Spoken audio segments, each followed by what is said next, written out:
Porteira aberta, seja bem-vinda, bem-vindo ao podcast do Patrone, espaço para falar do agro com quem entende. Ele tem orgulho de ser caipira e deixa isso claro a todos que o conhecem.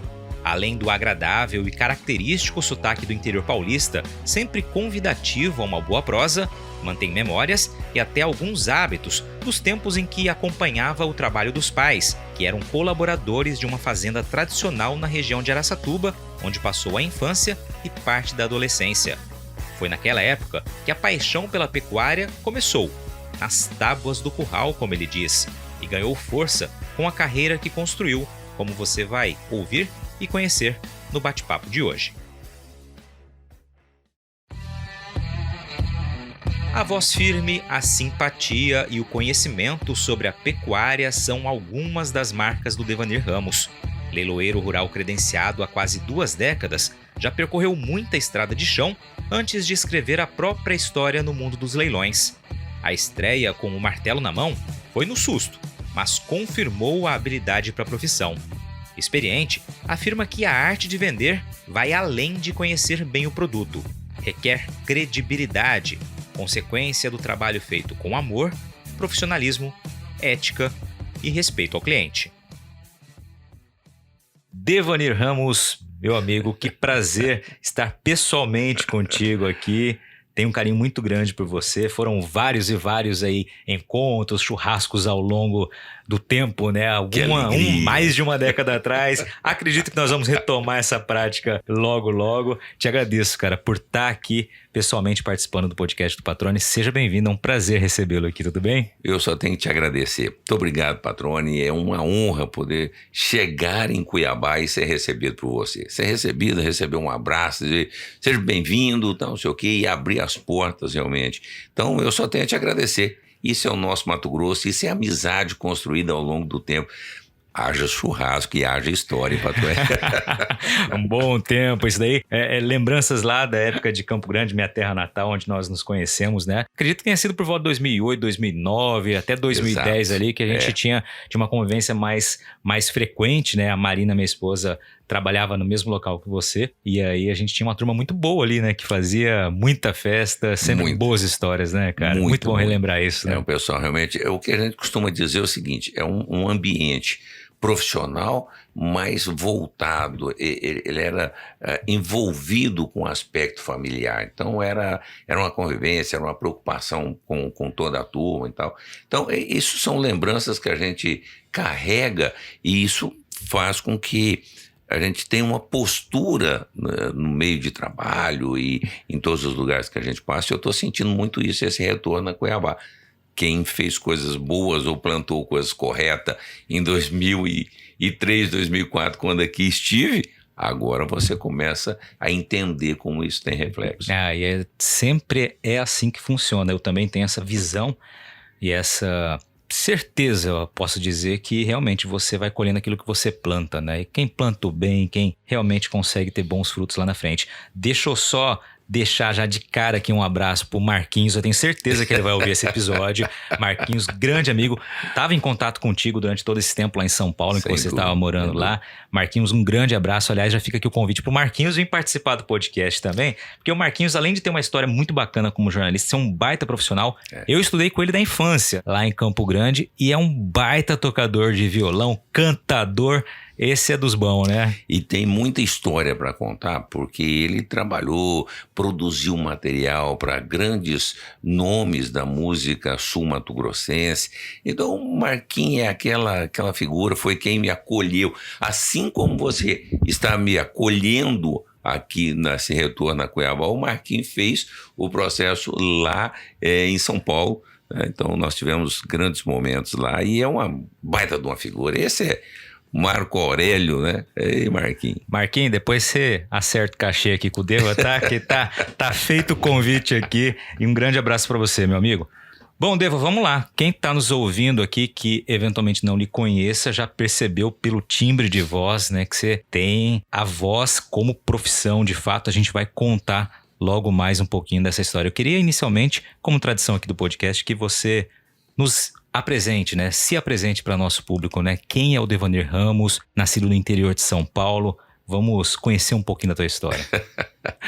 Patrônio, olha, o Devanir Ramos é filho do seu Antônio Narciso Ramos, que trabalhou 35 anos para a família VR, para Torres Homens Rodrigues da Cunha.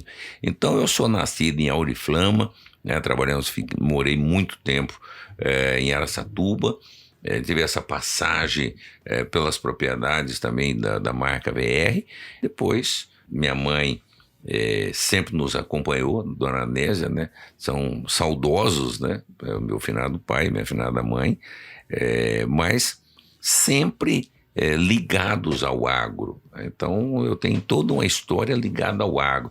E eu brinco muito, e isso é uma brincadeira séria, Patrone, que eu tenho orgulho de ser caipira.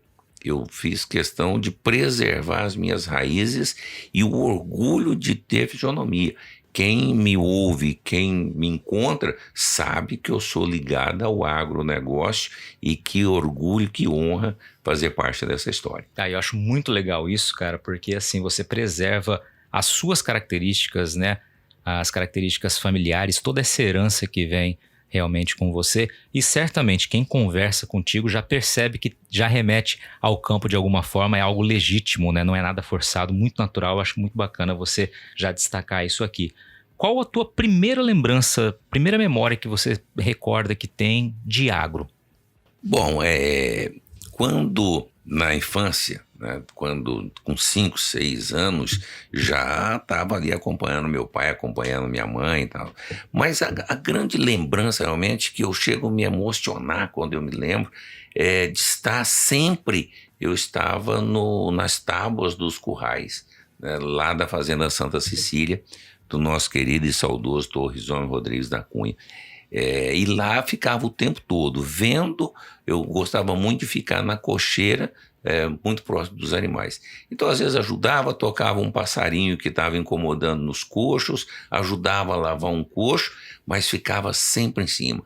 Nós tínhamos um colaborador, desculpe a modéstia, mas assim, a fazenda possuía um administrador que era o chamado de santo, mas não é chamado de santo. Todo mundo conhecia ele como o santo da Santa Cecília, o santo da VR. E ele é que entendia, fazia todos esses preparos e tal. E quem era o mentor de tudo isso, havia chegado há pouco da Índia, era o seu José da Silva, nosso querido Dico, saudoso Dico. Aí eu vou falar uma coisa para você. Eu falo de lembrança boa, e a lembrança triste foi não ter agarrado e disse: seu Dico, eu vou acompanhar, eu vou abrir porteiras para o senhor. Só vou fazer isso na vida. Que aí eu seria realmente PhD em Nelore nas raças zebuínas, viu, Patrone? Muito legal. Eu queria só aproveitar, Deva, para quem está nos ouvindo aqui, você falou muito, né, com muita naturalidade da fazenda da marca VR. Eu queria que você falasse um pouquinho dessa fazenda, né, para que a gente possa realmente ambientar quem está nos acompanhando e que não tenha a familiaridade que você tem, né, com a pecuária. A Fazenda Santa Cecília, ela ainda está localizada às margens do rio Tietê, lá para quem vai de Araçatuba para Santa Fé. Hoje tem vários ranchos, vários condomínios lá na beira do rio, mas a Fazenda Santa Cecília tem então a fazenda de 800 alqueires, que se produzia Nelore de excelência, como é a marca VR. Na minha época, eu cresci observando o seguinte, é por isso que a minha grande paixão e essa defesa que eu tenho pelo agro, porque na época se possuía mais de 60 famílias que trabalhavam e viviam só da fazenda. Então tinha cerâmica, tinha lavoura, tinha pecuária, tinha frango, né, galinha poedeira, então avicultura de um peso, e tinha suinocultura. Então, uma fazenda realmente que abrigava. E eu lembro disso com muito carinho, Patrone, e que eu particularmente há muito tempo não vejo isso, né? Que todas as famílias que trabalhavam, por exemplo, tinha mais de uma pessoa que trabalhava na fazenda. Por exemplo, trabalhava o meu pai e a minha mãe. Todos os dias, cada membro trabalhador da fazenda recebia meio litro de leite. Então, no meu caso, trabalhava meu pai, a minha mãe e o irmão mais velho. Nós recebíamos 1,5 litro de leite todos os dias. Era só ir lá buscar. A cada 15 dias recebia carne. O que passava da sua cota, você pagava preço de custo, né? Uma vez por mês tinha o médico, que ia lá atender todas as pessoas da fazenda, e tinha o baile para fechar aquele final de mês. Então, por que eu gosto de contar isso? Porque é assim que eu vejo a pessoa do campo, é assim que eu vejo o produtor rural, é assim que eu vejo o empresário rural, que respeita a família, que respeita o meio ambiente, sabe? Que cuida dos seus colaboradores, né? Então precisa ter os devaneios da vida, né, os seus Antônios da vida, para dizer desse orgulho. Depois eu vi a chegada do êxodo rural, que muito me entristece, né? Porque eu vi as famílias terem que sair da fazenda, né? E aí veio a construção das casas populares. E as pessoas, então, vieram morar, foram colocadas de uma forma até um tanto rude, assim, você é obrigado a ir morar lá nessas casas populares, não sei o quê. E aí veio o que eu digo o seguinte, que é a tristeza do agro. Assim como eu lembro da Fazenda Saci com orgulho, eu lembro do êxodo rural com tristeza, né? Mas nós precisamos entender que há evolução, tudo isso tem o porquê disso tudo. Quem soube aproveitar as oportunidades, ótimo, parabéns. Mas quando não, fica-se as lembranças de grandeza. É interessante nessa tua fala a explicação sobre o que você enxergava lá na fazenda e essas características de preocupação com o social, porque é um tema hoje extremamente atual, né? Ter a preocupação com o social, e você já mostra de fato que vivenciou um local que realmente tinha essa preocupação e vocês se sentiam extremamente bem, né, e acolhidos por essa característica já algumas décadas atrás. E aí a hora que você fala o êxodo rural, conta essa história e diz da evolução, hoje a gente vive um processo inverso, né? Ou caminhando para o inverso, que é justamente o campo atraindo cada vez mais pessoas e pessoas tecnificadas que vão ter oportunidades cada vez melhores, né? Mais rentáveis, e realmente é um processo de evolução que a gente também vivencia, né? E é interessante, Patrone, que essa lembrança da Fazenda de Santa Cecília é algo tão marcante. Eu mudei da fazenda, saímos da fazenda, eu tinha aproximadamente 11 anos, né? 10, 11 anos, e aos 17 anos eu voltei a trabalhar nessa fazenda. Olha só. Aos 17 anos. E aí você foi para fazer o quê? Aí eu fui trabalhar, aí já não era mais a fazenda da marca VR, aí essa fazenda já fazia parte do projeto da Liq Farm do Brasil, né, que a Liq Farm do Brasil era a parte pecuária do agro do grupo Liquigás, né? E aí essa fazenda possuía um laboratório de inseminação artificial para coleta e envasando e congelando o sêmen dos raçadores das raças Marchigiana e Chianina, que foram produtos importados da Itália pela Liq Farm do Brasil, que o grupo Liquigás é um grupo italiano, né?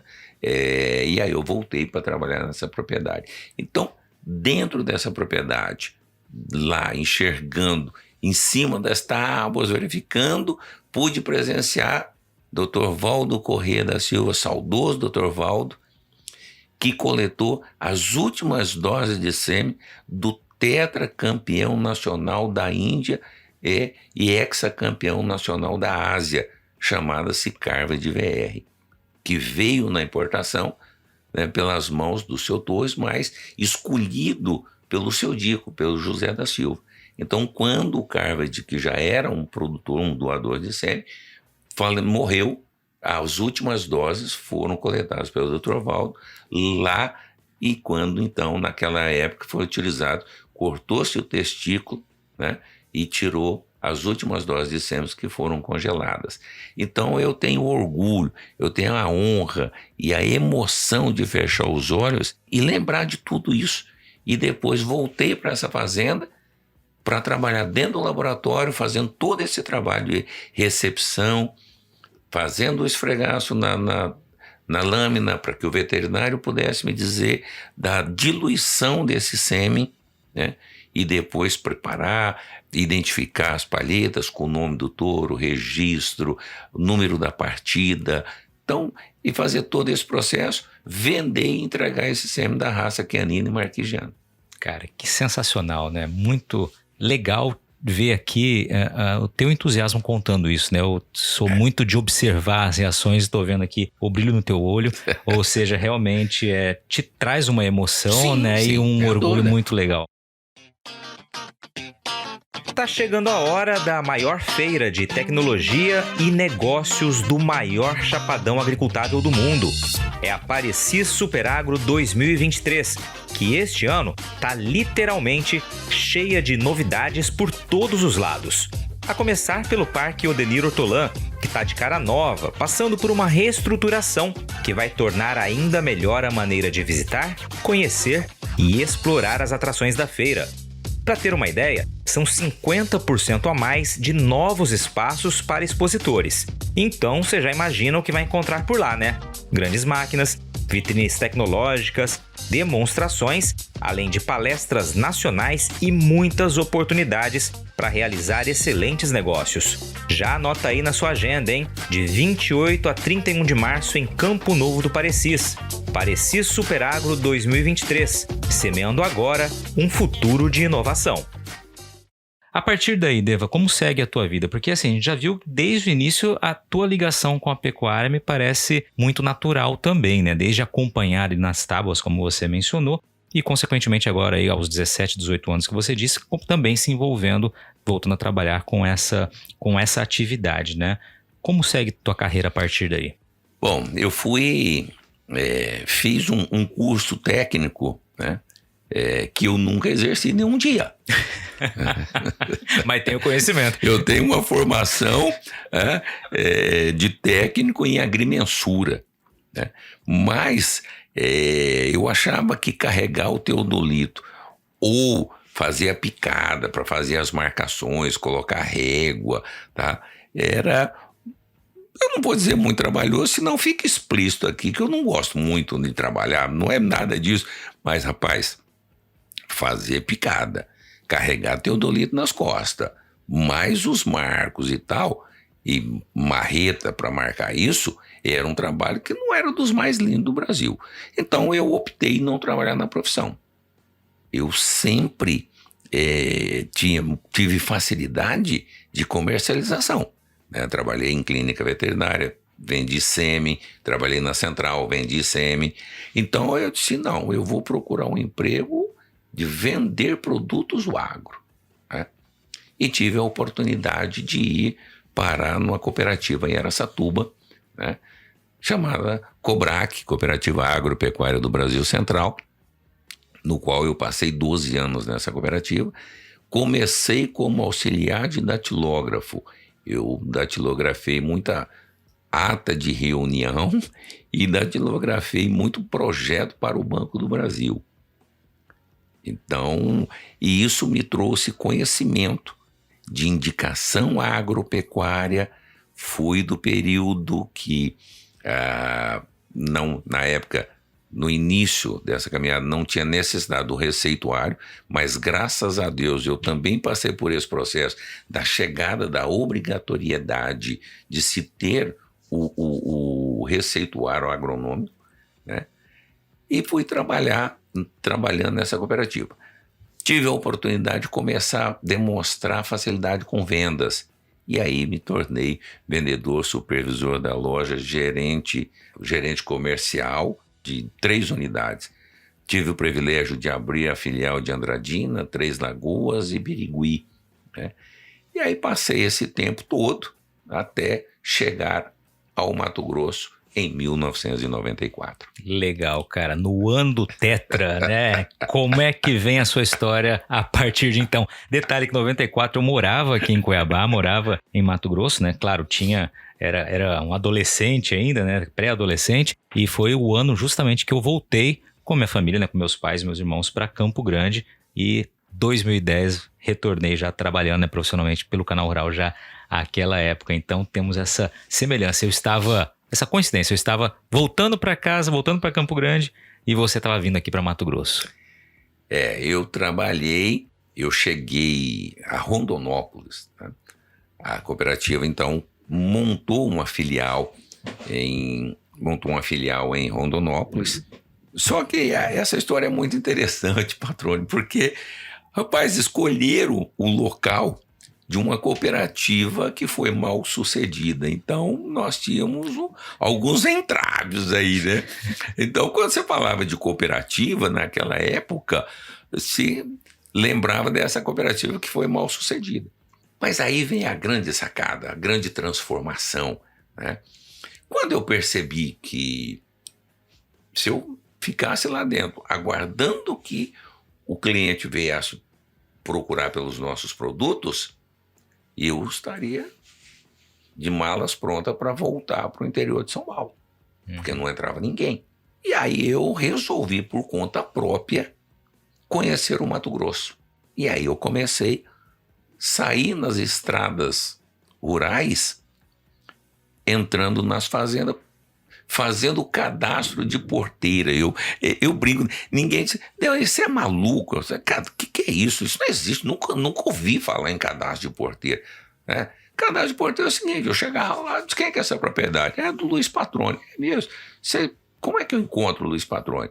Ah, rapaz, ele mora perto, 2 casas depois do hospital, não sei das quantas. Tá bom, eu anotava isso tudo no meu caderninho, né? Ia fazendo isso. Depois voltava para a cidade e aí ia procurar, de acordo com as informações. Tinha uns que tinham o telefone naquela época era só telefone, pouquíssimas pessoas possuíam um telefone móvel, pouquíssimas pessoas, né?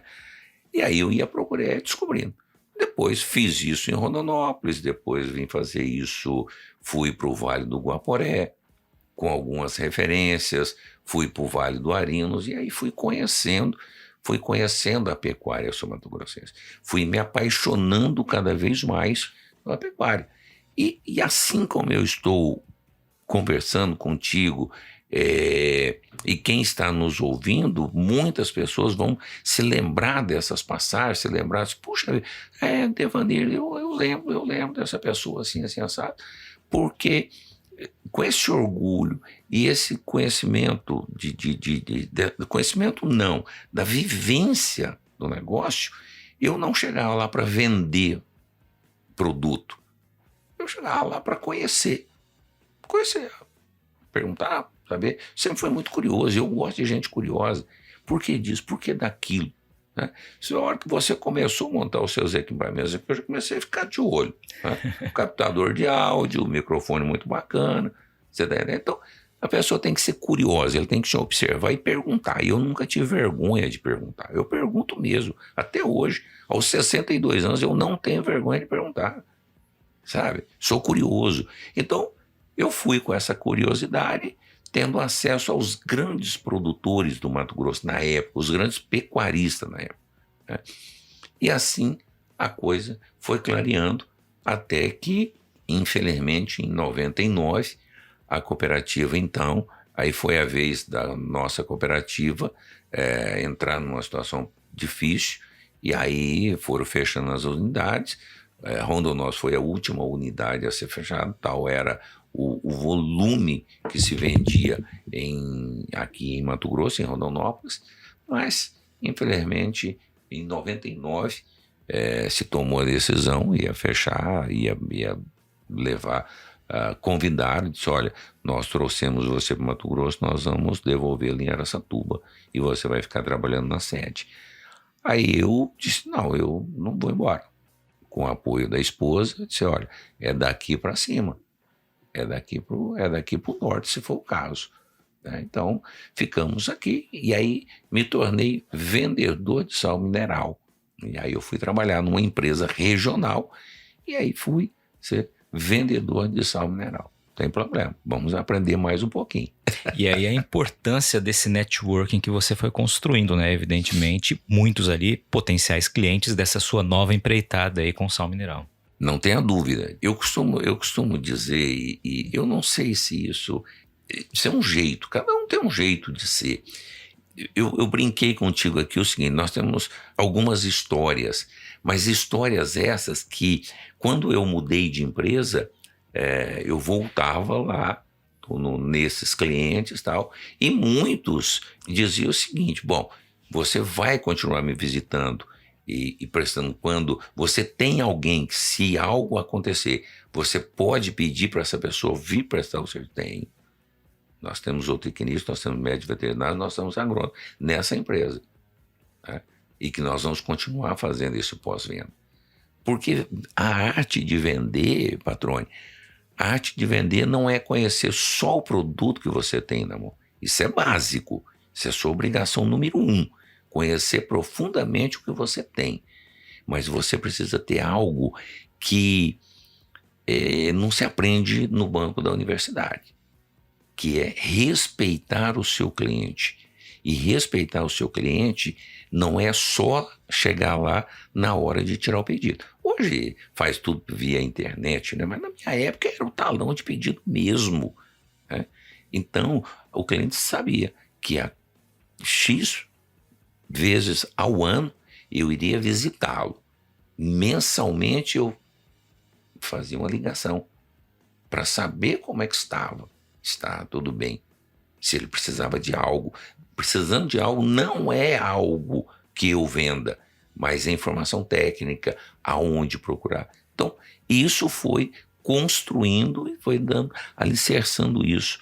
Eu poderia citar aqui várias pessoas, vários nomes aqui, mas eu corro muito o risco de esquecer alguém. Eu acho que isso é perigoso. Mas eu tenho uma dívida de gratidão com o Mato Grosso, é um amor tão grande que eu tenho com o Mato Grosso, que muitas dessas pessoas eu vou visitar. Alguns, como eram meus clientes, já eram bem eradinhos enquanto eu tinha cabelos pretos, ou infelizmente hoje eu não consigo abraçá-los.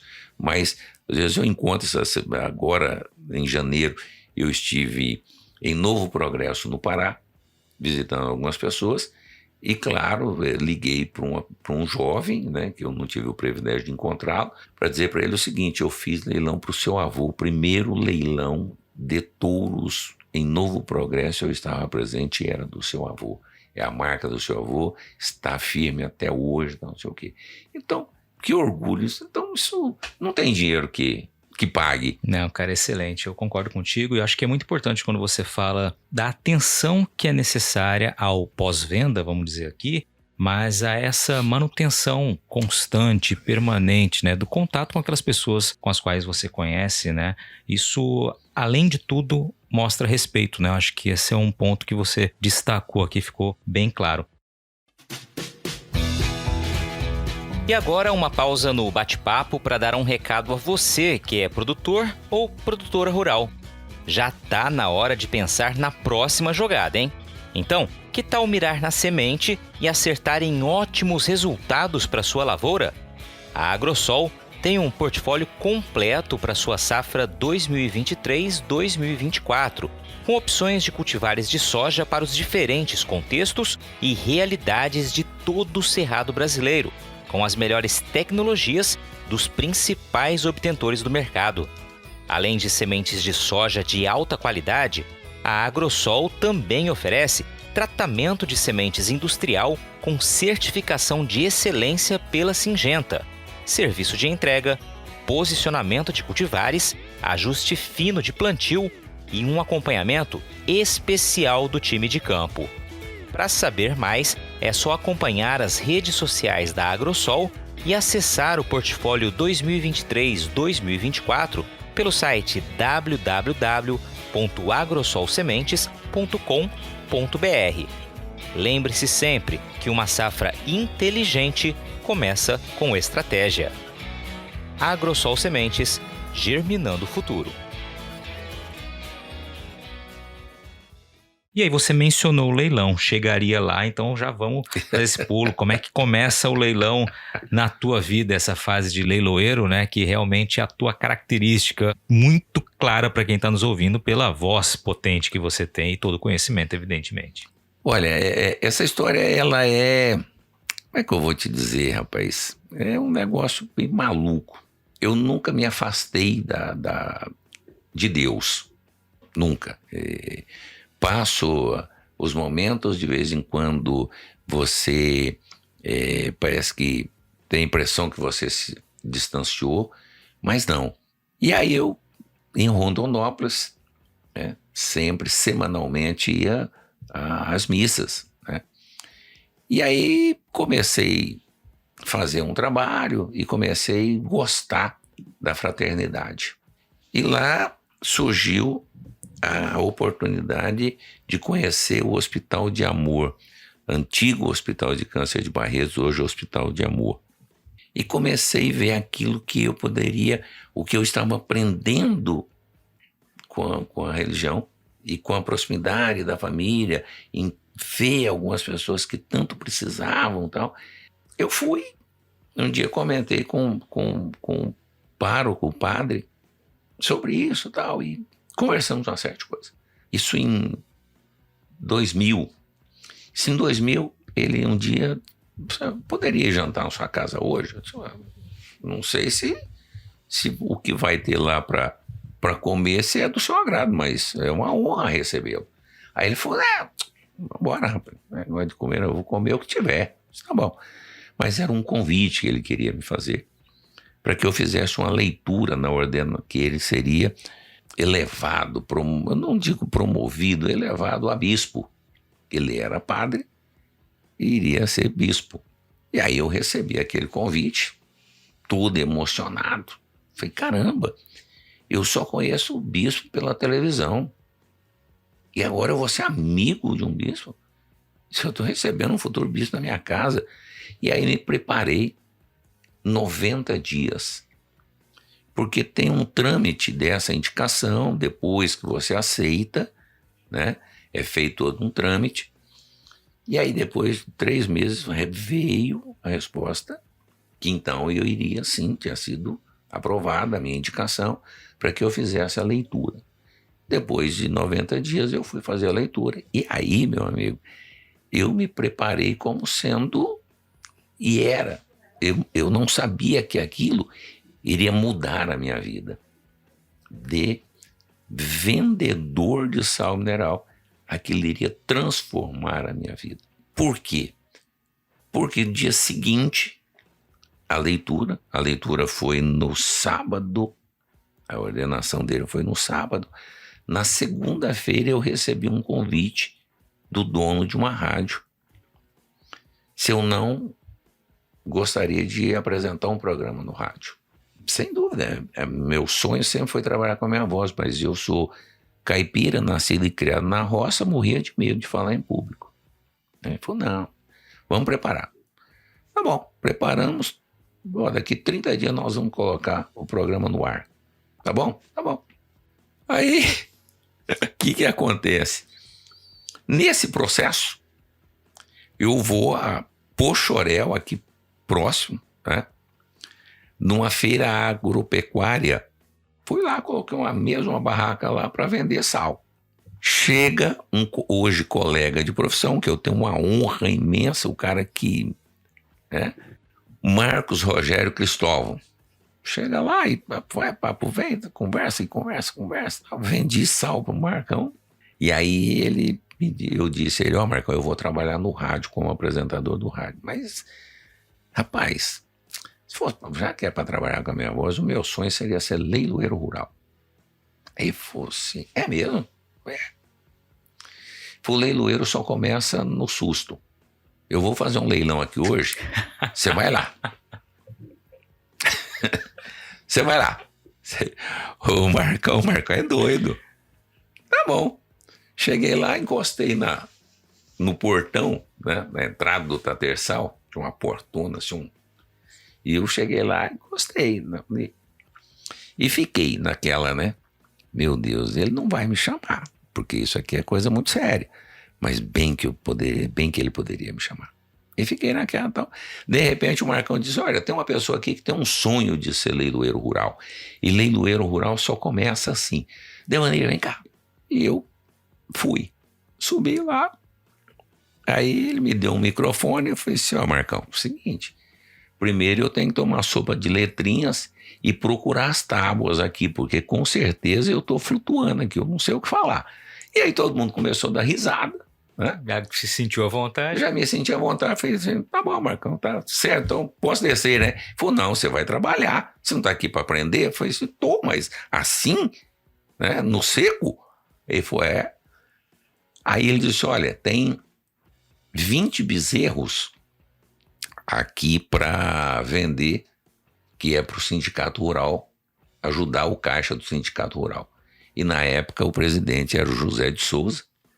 E aí, tá bom. Eu falei, como é? Ele falou, você vende isso aí. Você nunca vendeu frango lá na igreja para ajudar a igreja? Eu falei, isso aí eu já fiz muito lá na igreja. Eu falei, então toca o pau. Vambora, vamos trabalhar. Então, vendemos esses bezerros. E aí todo mundo dava risada, tal, porque o início da profissão é triste, meu amigo. Ainda bem que eu não gravei ainda bem que eu não gravei nenhum cassete dessa vez, porque senão tá louco, né? E assim começou. E aí o Marcão me disse, olha, Devaneiro, você agora vai começar a viajar comigo. Por quê? Porque ele fazia muitos leilões e saía tarde da noite, muitas vezes ele falava para mim assim, dorme, vai lá na caminhonete, dorme, porque a hora que eu sair daqui nós temos que ir embora e você vai dirigindo. Tá bom? Tá bom. Então, muitas vezes eu ia, né, ajudava o Marcão, ele dirigia um pouco, daqui a pouco ele cansava, eu dirigia um pouquinho e tal, e vamos embora. E aí, ele sempre deixava eu fazer 2 lotes, 3 lotes, 5 lotes e tal, e aí a coisa foi ajeitando. E ele e o Álvaro Luiz Marques foram as pessoas que me deram as primeiras cartas de preposto. E tem mais 2 pontos que eu quero comentar contigo. Vamos lá, cara. Já gostei dessa história de começar no susto, né? E que baita oportunidade, né? Você assumiu ali realmente esse desafio ali naquele momento e abriu um leque imenso para você, né? Sua carreira passa a se desenhar a partir desse momento. É um divisor de águas claro na tua vida, né? Claro, claro mesmo, né? Uma mudança em todos os aspectos. E foi interessante o seguinte, nesse período, entra o senhor Antônio Carlos Carvalho de Souza na vida do Deva. Por quê? Ele, por intermédio de indicações dele, eu fui convidado a fazer o primeiro leilão em prol do Hospital de Amor, né? Lá em Torixoréu, no qual eu tenho orgulho e a honra, porque recebi, depois de alguns anos, o título de cidadão torixorino, né? Eu acho que é isso mesmo. Em função desse trabalho junto ao hospital. E aí fizemos vários anos esse leilão, tal, isso foi dando cancha, foi melhorando o negócio, fruto do que eu aprendi de fraternidade dentro da igreja, aplicava dentro da minha casa, com meus filhos, com os meus amigos, mas eu tinha carência de fazer algo a mais para as pessoas. E através do hospital, e até hoje eu faço leilões para o Hospital de Amor, que é a grande, e aí meu amigo Rubiquinho, o Rubico de Carvalho, o Rubiquinho sempre diz para mim, você faz tanto pelo hospital e você não vem visitar o hospital. Eu ainda não fui, porque eu sou mole, eu vou chegar lá, vou dar trabalho para vocês, vou ficar chorando lá, e os pacientes lá têm que levar amor, não é levar choro, mas eu vou chorar de alegria, não é de tristeza, do que isso mudou, né? E aí a coisa foi acontecendo. E aí nós fizemos, através do Zé de Souza, nós então entramos com um pedido para que eu me tornasse leiloeiro rural oficializado pela FAMATO. E foram feitos alguns trabalhos. E aí em 2004, na época, então, o Paulo Brasil, que morava em Cuiabá e era o leiloeiro lá em Rondonópolis também, da Boi Bom, tinha um leilão de extrema importância lá, veio de Barretos para fazer o leilão, mas daqui para Rondonópolis tinha um acidente na serra e não tinha como chegar. E aí ele ligou e disse, olha, quem é que tem aí para fazer o leilão? Não tem ninguém. Só tem o Devaneiro, mas que ainda não é leiloeiro, tá lutando aí, tá, mas não sei se toca um leilão desse porte. Aí ele disse, amigo, não tem outra solução, ou é ele ou não tem leilão, não consigo chegar, não tem como. E aí então me ligaram e eu cheguei lá. E o promotor do leilão então me disse o seguinte, olha, eu sou padrinho de alguns leiloeiros, você me aceita como seu padrinho? Doutor Paulo, eu não sei se eu tenho competência para ser seu afiliado, mas ter o senhor como padrinho é uma honra. Aí ele me disse, então é o seguinte, sobe lá e faz o leilão mais simples que você puder. Se vender, mérito seu. Se não vender nada, é responsabilidade minha. Combinado? Combinado. Então, me dê um abraço. Ele falou assim, vai. E aí, meu amigo, com certeza não foi. Eu recebi os méritos, mas eu não sei como é que eu toquei. Mas toquei. E com as bênçãos de Deus, vendeu tudo. Tudo. E bem vendido. Quando eu desci, lá em Rondonópolis estava o presidente da FAMATO, na época o seu Zeca Dávila, o Fernando Goraeb, que era o advogado, se não me falha a memória, o Antônio Carlos, vários deputados estaduais e a casa lotada. E aí, quando eu ia passando, o Fernando Goraeb me chamou, o doutor Fernando Goraeb me chamou, disse, o Zeca quer te falar contigo. Aí ele disse, olha, você está pronto, vamos credenciá-lo. Doutor Fernando, providencia para credenciar o Devanir. E aí eu vim, então, passei pela advogada aqui da FAMATO, fizemos o curso de oratória, fizemos na época, nós tivemos um curso aqui falando da responsabilidade, porque o leiloeiro rural ele tem fé pública, então precisa conhecer, né, os artigos, tal, como funciona, passamos por isso. E fui, então, credenciado no dia que nós inauguramos, que a FAMATO inaugurou a capela de São Francisco de Assis, aqui no prédio da FAMATO. E recebi pelas mãos do Zeca a minha credencial de número 038/2004 da FAMATO. Cara, que legal. Eu fiquei imaginando as imagens, as cenas aí desse momento. Muito bacana, cara. Mais uma vez, né, vencendo esse desafio, as ocasiões, vou colocar entre aspas aqui essa ocasião, porque eu acho que não acontece em ocasiões, né? Acho que é algo realmente está planejado para acontecer, está arquitetado, né, por um ser maior e essa oportunidade chegando, né, e você assumindo mais uma vez esse desafio e, como você disse, não sabe exatamente como foi o desempenho, mas certamente foi o necessário para que você garantisse e ajudasse na venda de todos os lotes e conseguisse, sim, de fato, essa aprovação também, entre aspas, de todos que estavam presentes, conseguindo essa certificação. E aí você mencionou, Deva, eu queria que você pudesse falar rapidamente, né? Você falou da importância do conhecimento técnico do leiloeiro rural, né? O que uma pessoa precisa, além de uma baita voz, de um dom, né, que também, né, nasce com a pessoa ali, eu acredito, que ela precisa para poder exercer essa profissão, essa função? Ele precisa ter um conhecimento básico do que ele vai vender, né? E isso precisa, como é que eu vou te dizer? Você precisa realmente colocar o pé na lama, você precisa colocar o pé no curral, né? De ir lá e conhecer, porque hoje é até um pouco mais fácil, né? Mas naquela época, em 2000, 2004, 2003, você tinha bezerros não tão bons, né? Vacas não tão boas. Então, você saber o que você está falando sobre um bezerro, a capacidade daquele bezerro se tornar um garrote de qualidade, de um outro animal que ou é um mestiço, ou é um cruzado. Isso é noção básica do negócio, né? Do diferencial de uma novilha, de uma vaca primípara, de uma vaca que nós chamávamos na época de vaca boiadeira, que é a vaca que ela não passou pela estação de monta ou passou pela estação de monta e não foi aprovada, uma vaca que não ia emprenhar mais, foi descartada, ou ela falhou, ela abortou alguma coisa, aquele animal foi descartado. Então tudo isso, quando você vai conversar com o vendedor, dono daquele animal, quando você já demonstra para ele esse conhecimento, quando você faz algumas perguntas, ele já sabe que você não é um leigo total na história, né? Mas o que eu considero que é de extrema importância a cada dia mais é 2 pontos. Primeiro, nós precisamos voltar a bater na tecla da ética, né? Da ética do profissional.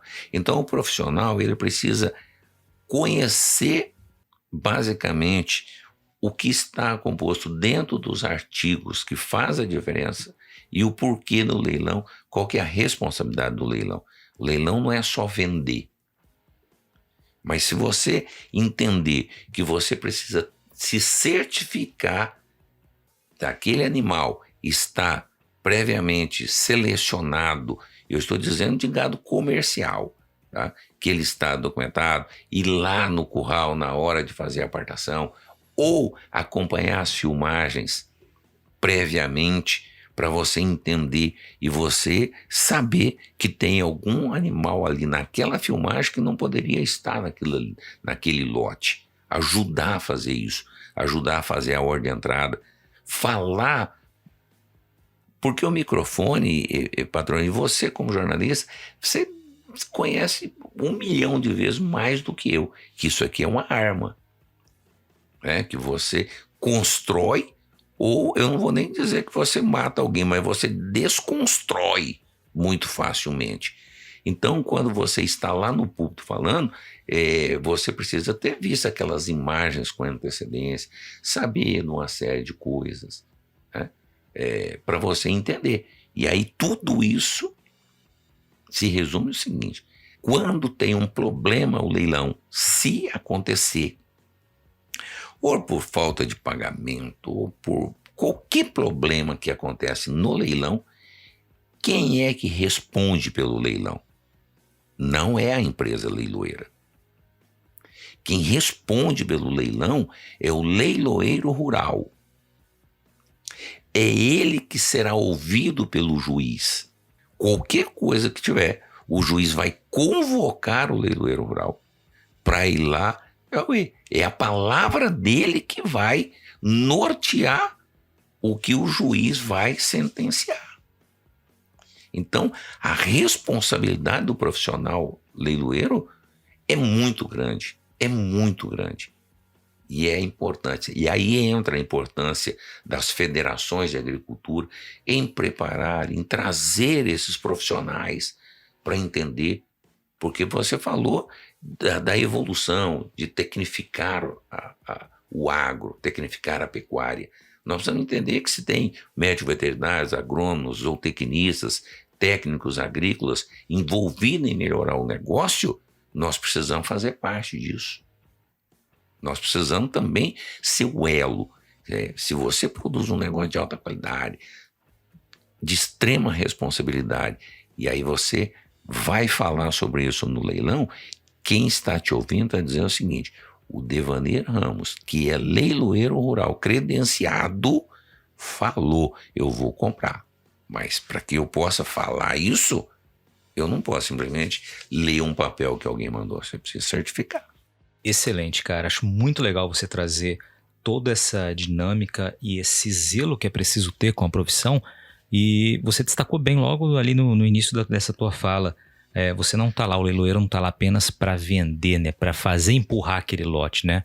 É a palavra dele, é o olhar dele, é o conhecimento dele que vão dar ainda mais credibilidade àquela negociação. E aí você trouxe também o exemplo de caso algum problema ocorra, a responsabilidade imputada também ao leiloeiro nessa situação. Muito legal entender um pouco disso, reforçando a importância e o papel das federações, como você deixou bem claro aqui, em qualificar, né, em credenciar esses leiloeiros, esses profissionais, passando por cursos, por treinamentos, né? Isso é fundamental mesmo. E compartilho com a tua ideia de que todos, né, que estamos envolvidos com o agro também temos cada vez mais que estar tecnificados, estarmos preparados para atender essa nova realidade que a gente vivencia, né? Patrão, aí vou falar uma coisa para você. Com esse retorno a Cuiabá, é só aproveitar e sorrir um pouquinho. Eu vou falar uma coisa. Quando eu disse a você de sentar nas tábuas do curral, rapaz do céu, pensa numa pessoa que está com vontade em criar papo de curral. Papo de curral, prosa de curral, sabe? Sentar nas tábuas do curral e fazer um bate-papo e tomar um café de 2 mãos, né? E aí você me pergunta assim: Deus, mas café de 2 mãos? É porque eu sou da época que se servia pão feito em casa, uma garrafa de café no curral ou um bolo, né? Não vou nem falar que é um bolo de aipim, um bolo de mandioca, um bolo de fubá, um bolo. Então, quem sabe, você, o Glauber, todo o pessoal aqui que compõe esse trabalho seu, fez tão feliz nesse retorno, estão me fazendo tão feliz, que eu começo a pensar algo que eu possa estar próximo de vocês. Quem sabe? Olha que legal, hein? Ideias boas surgindo aí. Gostei da possibilidade. Certamente virão trabalhos futuros aí. Vamos realmente trabalhar para isso. Afinal de contas, é sempre muito bom estarmos com parceiros que, além de agradáveis, competentes, realmente ajudam a fazer a diferença e tornam o ambiente melhor, como é o teu caso. Você está ouvindo o podcast do Patrone, agroinformação com quem entende. Deva, deixa eu te fazer uma pergunta aqui. Curiosidade que eu acho que muita gente deva ter também. Bom, você credenciado em 2004, se eu não me perdi aqui nas falas, 2004, né? De lá para cá a gente tem 19 anos aí, né? Deve completar daqui a pouquinho 19 anos dessa data que você mencionou. Tem ideia de quantos leilões você já tem no teu currículo? E você falou aí de leilão de gado, falou também ali dos leilões beneficentes, né? Para o hospital. Que tipo de leilão você já fez? Rapaz, eu vou falar uma coisa para você. Eu tive muitas oportunidades. Então, leilão de doação, leilão em prol do hospital, leilões de pecuária de gado. Trabalhei muito tempo com corte. Depois teve um grande período que eu trabalhei com a pecuária leiteira. Fazia leilões toda semana de gado leiteiro, que eu tenho uma paixão imensa. E é interessante, você tocou num assunto que me fez relembrar coisas, uns negócios engraçados. Quando eu cheguei em Campo Grande, eu não levei as empresas que eu vendia gado de corte aqui, né? Não é que eu não levei, não foi possível. E aí me indicaram então para fazer os leilões de gado leiteiro. E aí o dono da leiloeira um dia me pergunta, o primeiro dia que ele conversou com ele, disse, o que você entende de gado de leite? Tudo que o senhor puder imaginar. Eu sei que vaca produz leite. Ele falou, não, então você já foi bem, porque tem muita gente que diz o seguinte, tem umas vacas lá para tirar leite, ninguém tira leite de vaca. Vaca produz leite, então você já foi muito bem. Então, muito obrigado. Eu vou mandar o link do nosso podcast para o Rui Seregati. Olha aí. Né, lá em Uberaba. E o Rui vai ouvir, porque foi ele que veio com essa história de que... e aí ficou feliz que eu não falei que vaca dá leite. Mas olha, depois eu tive uma outra passagem que eu fiquei muito feliz, que... eu fui indicado pelo juiz da 7ª Vara de Falência do Estado de São Paulo para participar de um leilão extrajudicial. E fiz isso lá em São Paulo, na Casa de Portugal, porque foi num período das vendas das fazendas Boi Gordo, né? Então, quando era itens oficiais, eu não poderia participar, porque eu não sou leiloeiro oficial. Então não poderia. Mas quando foi um leilão extrajudicial, então ele me credenciou, que aí eu estava habilitado a conduzir esse leilão.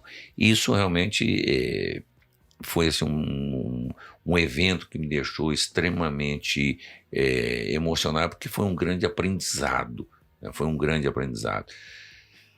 Mas, se você me permite, o que transforma a vida de uma pessoa é quando você realiza um evento como em 2020, 2019, quando é que começou a pandemia? No Brasil, oficialmente 2020, né? 2020.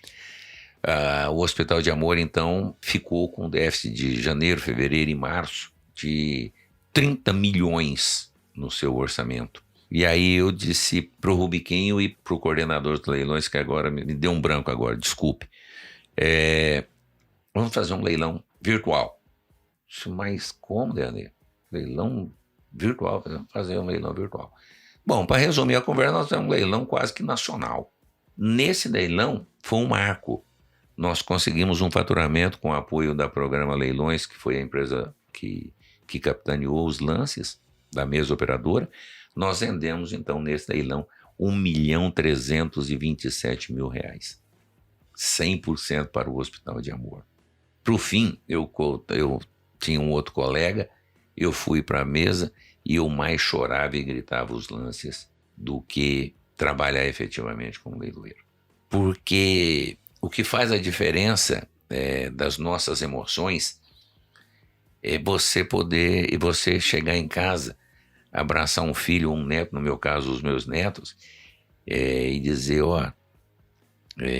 eu acho que hoje eu pude ajudar com 1% o déficit do mês do hospital. Então aqui eu quero externar e dizer para você o seguinte: quantas vezes lembrarem do meu nome para fazer um leilão em prol de alguém do Hospital de Câncer do Mato Grosso, o Hospital de Fraternidade de Campo Grande, que eu já trabalhei, também contem comigo, porque é o que nós vamos levar dessa vida.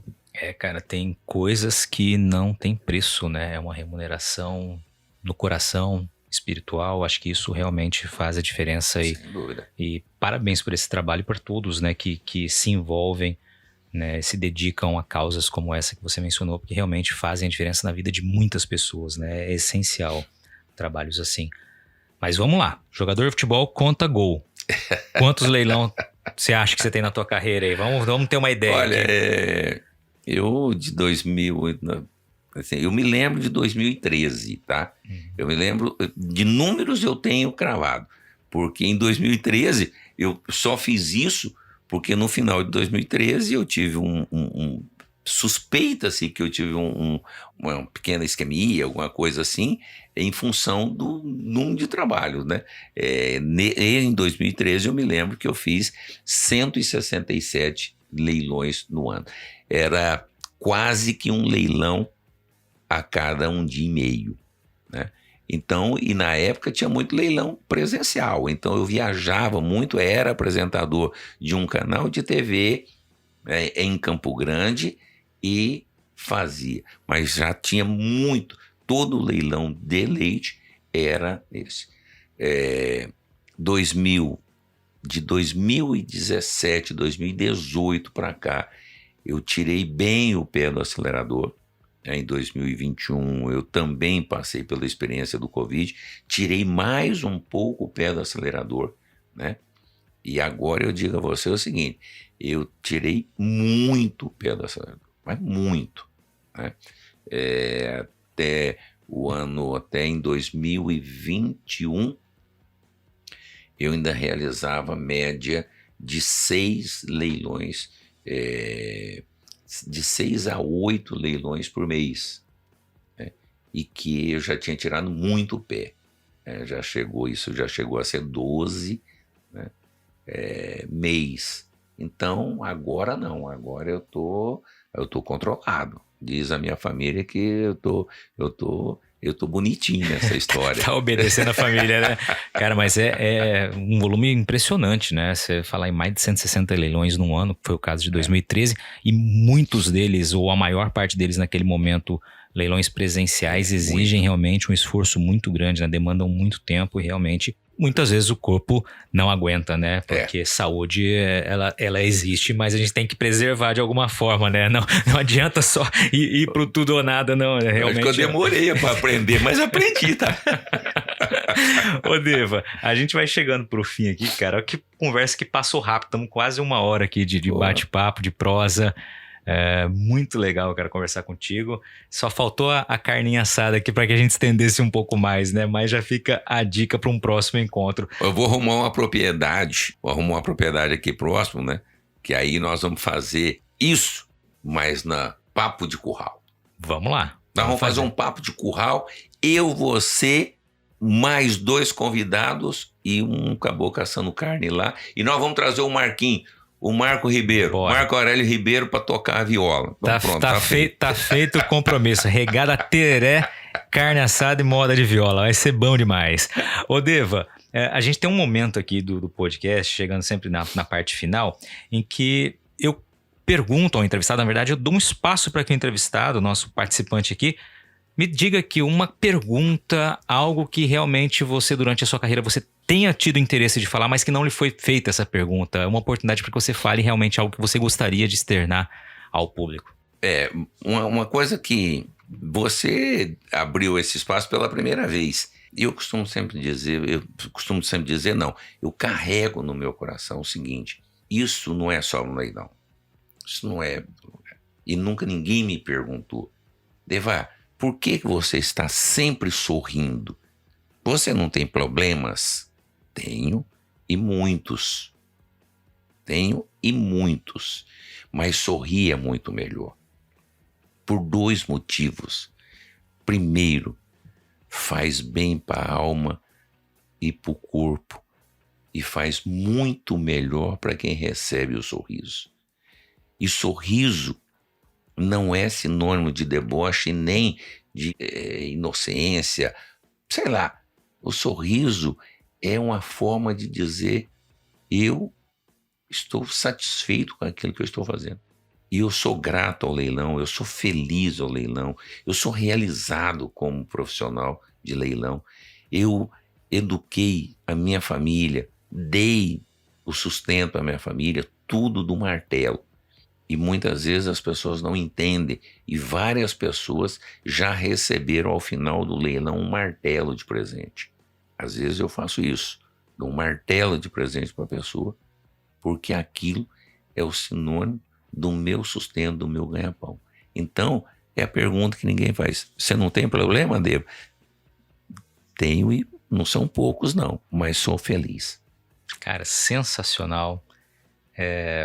Enfim, sem palavras aqui nem para comentar É isso. essa análise. E você falou da imagem do martelo doando, né? Realmente entregando para uma pessoa. Tem todo um simbolismo, né? E o suor, a dedicação de quem está conduzindo aquele leilão, como você explicitou. Então, você que um dia recebeu o martelo do leilão das mãos do Deva ou de outro leiloeiro, entenda essa simbologia. Realmente é importantíssimo você destacar isso aqui. Agora, cara, eu não terminaria esse programa sem pedir uma palhinha, né? Então eu não vou perder a oportunidade aqui de pedir para que você, vamos lá, anuncie a sua entrevista ao público. Eu vou recortar esse pedaço e, evidentemente, vou aproveitar para fazer a chamada do seu episódio, com você anunciando da maneira que você quiser, da maneira que seja a sua característica de leilão, essa entrevista no podcast do Patrone com Devanir Ramos. Eu sempre costumo dizer o seguinte, sempre que eu vou fazer uma chamada: e aí, meu amigo, tudo bem? Bacana. Olha, nós temos um bate-papo. Eu quero te apresentar o podcast do Patrone, que é sensacional. Não é porque está o Deva lá, não. É porque o papo foi bom demais, cara. Eu ficaria aqui 4 horas e 33 minutos, mas fiquei só 3 horas e meia. Muito bom, Deva. Obrigado pela participação, cara. Sucesso nessa nova fase da tua vida agora, residindo em Mato Grosso, perto da família, né? Junto à família, que é o que você realmente, eu sei que desejava, e próximo a outros vários amigos, eu me incluo nessa lista. Vamos agora só marcar o churrasco e a prosa em outro ambiente também. Tá certo. Olha, um abraço grande a você, Deus o abençoe, você, a Marina, as crianças, né? E que a gente possa curtir isso aí. E que bom que agora nós somos mato-grossenses de amor e de paixão. Obrigado.